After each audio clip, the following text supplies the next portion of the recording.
రామ్టాక్కి తిరిగి స్వాగతం.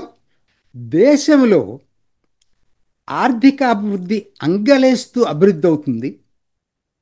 ప్రపంచంలోని మేజర్ ఎకానమీస్లో ఫాస్టెస్ట్ గ్రోయింగ్ ఎకానమీ మనది.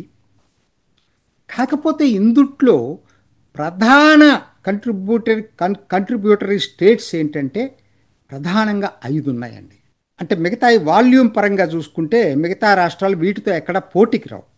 టాప్ 5 రాష్ట్రాలు ఏంటి, ముందు ముందు ఎలా ఉండబోతున్నాయి ఈ రాష్ట్రాలు, దీని గురించి ఇవాళ మనం ఒక ఆసక్తికర చర్చ చేసుకుందాం.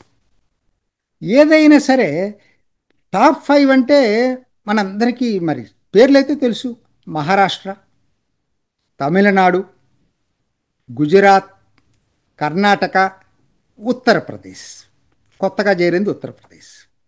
ఈ 5 రాష్ట్రాలే దేశ ఆర్థిక ఇంజన్ని ముందుకు నడుపుతున్నాయి ప్రధానంగా ఇప్పటి వరకు. అసలు వాటి పర్ఫార్మెన్స్ ఏంటో కొన్ని ఇండికేషన్స్, నేను అన్నీ కాదు, నాకేదో ఆసక్తికర గణాంకాలు దొరికిని మీ ముందు పెట్టడానికి ప్రయత్నం చేస్తున్నా.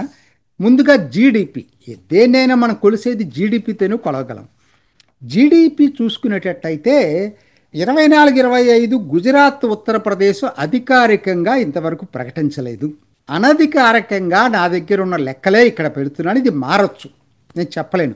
మారితే ఒక 50 ఒక లక్షకి అటు ఇటుగా తక్కువగానే మారుతాయి తప్పితే ఎక్కువ మారే అవకాశం ఉండదు. సో చూడండి, ఇప్పుడు నేను 5 రాష్ట్రాలు ఇచ్చాను. అసలు మహారాష్ట్రని బీట్ చేసేటువంటిది ఎవరు లేరు. ఇప్పట్లో ఎవరు కూడా బీట్ చేయలేరు దాన్ని, ఎందుకంటే దానికి పోటీయే లేదు ఇది చూస్తే మాత్రం ఇప్పటి వరకు. రెండోది తమిళనాడు 31 లక్షల కోట్ల కింద వచ్చింది. 27.22 23-24లో ఉంది, 31 లక్షలైంది. అది రెండో స్థానంలో ఉంది.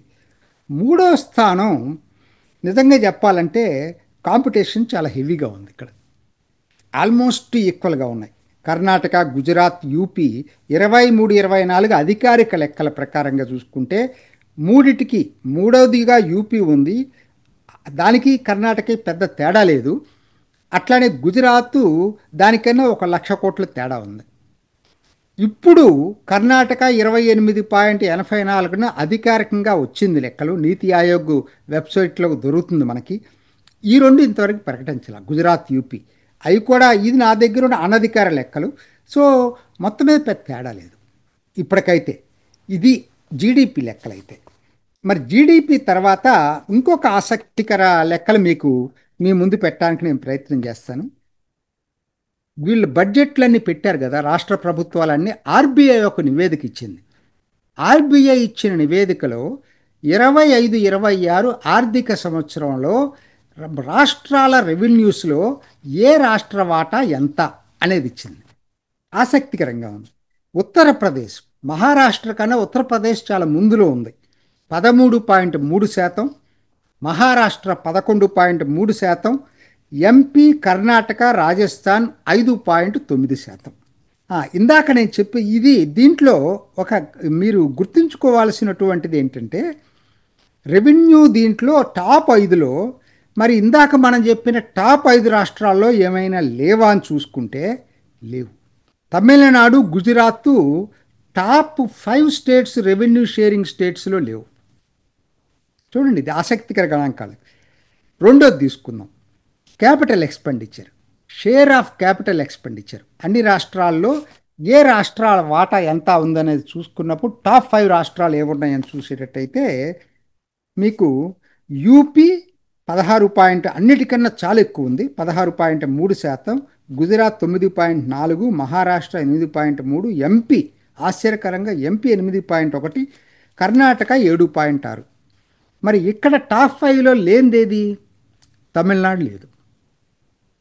ఆశ్చర్యం, అందరూ తమిళనాడు అనుకో, తమిళనాడు లేదు ఇక్కడ, రెవెన్యూలో లేదు. తర్వాత ఇంకొక గణాంకాలు ఇస్తాం మీకు, ఆసక్తికరమైన గణాంకాలు. ప్యాసింజర్ కార్ రిజిస్ట్రేషన్స్, ఇది కూడా ఒక విధంగా మనం లెక్కేసుకోవాలి కదా మరి పెరుగుతున్న దీనికి. మహారాష్ట్ర 4,68,975, యూపీ 4,43,862, గుజరాత్ 3,47,670, హర్యానా 2,75,000, కర్ణాటక 2,74,000. తమిళనాడు లేదు. తమిళనాడు లేదు. సో ఇది. తర్వాత ఇంకొకటి చూద్దాం. పాసింజర్ కార్స్ తర్వాత 1 crore and above top 5 states. Income 1 crore and above వచ్చే జనాభా ఎంతమంది ఉన్నారనేది ఒక లెక్క, ఒక గణాంకాలు వచ్చినాయి. ఇది చూస్తే మహారాష్ట్ర ఏ రాష్ట్రానికి అందనంత దూరంలో ఉంది. 1,24,800 మంది ఉన్నారు. 1 కోటి ఆదాయం పైన వచ్చేటువంటి జనాభా. దగ్గరలో ఎవరు లేరు. సెకండ్ ఉత్తరప్రదేశ్ 24,000 మంది ఉన్నారు. ఢిల్లీ 20,500 వచ్చారు. ఢిల్లీకి బాంబేకి చాలా తేడా వచ్చింది. ఎంపీ ఆశ్చర్యకరంగా ఎంపీలో ఉన్నారు. తమిళనాడు 6,000 చిల్లర ఉన్నారు. ఆశ్చర్యకరం ఏంటంటే టాప్ 10లో 10th పొజిషన్ జమ్మూ కాశ్మీర్ వచ్చింది. మీకు ఇవ్వలేదు కానీ జమ్మూ కాశ్మీర్ వచ్చింది. చాలా ఆశ్చర్యకరంగా ఉందన్నమాట. మరి దీంట్లో కూడా మరి ఎవరు లేవు. గుజరాత్, కర్ణాటక లేవు టాప్ 5 స్టేట్స్లో. ఎంబీబీఎస్ సీట్స్ ఇంకొక గణాంకాలు తీసుకుందాం. Top 5 states MBBS seats Tamil Nadu, UP, Karnataka, Maharashtra, Telangana. మరి ఇందుట్లో లేనిదేముంది ఎంబీబీఎస్ సీట్స్ అంటే గుజరాత్ లేదు. అంటే వాళ్ళకి ఫ్యూచర్లో డాక్టరు ఎంబీబీఎస్ సీట్ల మీద మరి ఎందుకనో అక్కడ అంత దృష్టి సారించాల. సో ఇవన్నీ ఏం చెప్పినాయండి. అన్నిట్లో ఇప్పుడు ఎక్కువ భాగం తమిళనాడు. ఆశ్చర్యకరం ఏంటంటే రెవెన్యూ షేరు, క్యాపిటల్ ఎక్స్పెండిచర్ షేర్లో మిగతా పాసింజర్ కార్లు కూడా నేను తీసుకున్నాను. ఫస్ట్ 2 చాలా ఇంపార్టెంట్. ఫ్యూచర్లో నువ్వు దాన్ని అది ప్రతిబింబిస్తుంది. మరి తమిళనాడు లేదు ఈ రెండిట్లో కూడా. ఆశ్చర్యకరంగా ఉంది. మరి తమిళనాడు ముందు ముందు వెనకబడే అవకాశాలు ఉన్నాయా? ఇప్పుడు సెకండ్ ప్లేస్లో ఉంది. అది వెనక్కి వెళ్ళే అవకాశాలే ఎక్కువ ఉన్నట్టుగా దీన్ని బట్టి అర్థమవుతూ ఉంది. ఈ ఇంకొక గణాంకాల్లో మనం చూసుకోవాల్సింది ఏంటంటే 5ట్లోనూ ఉన్నటువంటి రాష్ట్రాలు ఏంటి నేను చెప్పిన గణాంకాల్లో కామన్గా ఉన్నాయి. మహారాష్ట్ర, ఉత్తరప్రదేశ్ ఈ 2 కామన్గా ఉన్నాయి. ఈ 5 దాంట్లో మిగతా ఏ కామన్గా లేవు.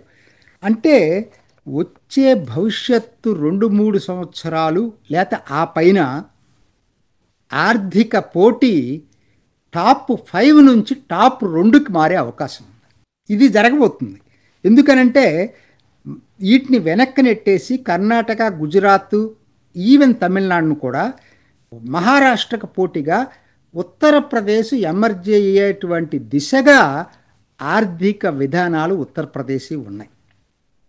ఇవి నాకు ఈ ఆర్థిక గణాంకాలు చూసిన తర్వాత నాకు అనిపిస్తుంది ఇది సమగ్రమైనటువంటిది కాదు.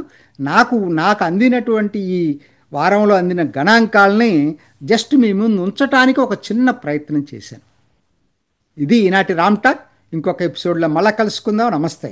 చూసారు కదండి. మరి ఈ వీడియో కనుక మీకు నచ్చినట్లయితే ఒక లైక్ కొట్టేసి మీ అభిప్రాయాన్ని కూడా కామెంట్ బాక్స్లో తెలియజేస్తూ ఇలాంటి ఇంట్రెస్టింగ్ అప్డేట్స్ కోసం మా ఛానల్ని సబ్స్క్రైబ్ చేసుకోండి.